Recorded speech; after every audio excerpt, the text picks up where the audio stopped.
ఓం నమ శివాయ శ్రీమాత్రే నమః. మిత్రులకి శ్రేభిలాషులకి అలాగే నన్ను ఎంతగా ఆదరిస్తున్న యూట్యూబ్ ప్రేక్షకులందరికీ కూడా పేరు పేరు ధన్యవాదాలు. మిత్రులారా, మీ అందరికీ పరాదేవత ఎల్లవెల్లలా మీతో ఉండి మీ మనోవాంఛ నెరవేర్చాలని మనస్ఫూర్తిగా కోరుకుంటున్నాను.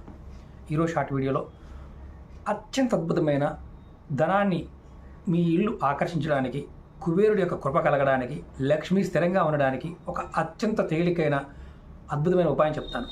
ఎవరి ఇంట్లో అయితే ఉత్తర దిశ వీక్గా ఉంటుందో, అంటే వాస్తురీత్యా ఉత్తరం బాగోకపోయినప్పుడు ఇంట్లో ధనయోగం కలగదు, ఎంత సంపాదించిన ధనం నిలబడదు. అలాంటప్పుడు మీరు ఏం చేయాలంటే ఇలా ఒక పచ్చడి బాటిల్ తీసుకోండి, గాజుతో చేసిన బాటిల్ తీసుకోండి. నేను మీకు ఏ కంపెనీదే పర్వాలేదు, కానీ ఇది గాజుతో ఉన్న బాటిల్ అవ్వాలి, ప్లాస్టిక్ కాదు. ఇలాంటి పచ్చడి బాటిల్ తీసుకుని ఏ పచ్చడి అయినా పర్వాలేదు. మీ ఉత్తరం వైపు, అంటే కరెక్ట్గా ఉత్తర దిశలో మధ్యలో కరెక్ట్గా ఉత్తరం దిక్కులోనే, అంటే ఆ కోణం ఈ కోణంలో పెట్టకూడదు. ఇలా బాటిల్ పెట్టండి.